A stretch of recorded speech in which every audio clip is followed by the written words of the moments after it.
इमरान खान के खिलाफ इनको लॉन्च कर रहे हो। जिस कौम ने मौलवी का एतबार नहीं किया, जिस कौम ने साइंटिस्ट का एतबार ना किया, जिसने दानश्वर का एतबार ना किया, मीडिया का ना किया, जज का ना किया, वो खुसरे का एतबार करेगी।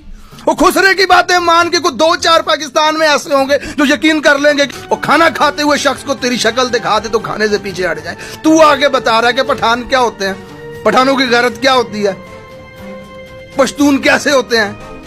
अब खान के खिलाफ ना इन्होंने जो बन पाता था इनसे उन्होंने किया। इन्होंने सहाफी लॉन्च किए, इन्होंने दानश्वर लॉन्च किए, मौलवी लॉन्च किए, ब्यूरोक्रेट्स लॉन्च किए, टाइकॉन लॉन्च किए, ही लॉन्च किए, शी लॉन्च किए, भैंस की आंख खी लॉन्च कर दिया।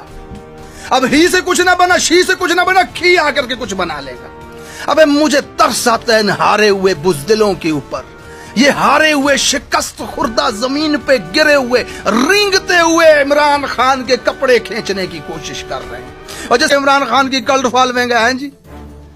और मुझे हैरत होती है इन लोगों के ऊपर जो इसकी वीडियो शेयर करके इस वक्त कौम को सबक पढ़ाने की कोशिश कर, कौम को सच बताने की कोशिश कर रहे हैं इसके मुंह से। हैरत होती है मुझे, ये पटवारियों के अकाउंट से इसकी वीडियो आ रही होती है। भाई कौम के बच्चों को, कौम की बहनों बेटियों को, नौजवानों को, अपने बच्चों को, अपनी बहनों बेटियों और नौजवानों को तुम ये दिखा रहे हो कि इस खुसरे की बात सुने, ये सच कह रहा है, ये हकायक लोगों को दिखा रहा है ला करके। वो किस कदर शिकस्त खुर्दा गिरे हुए लोग हो तुम, वो हारे हुए लोग।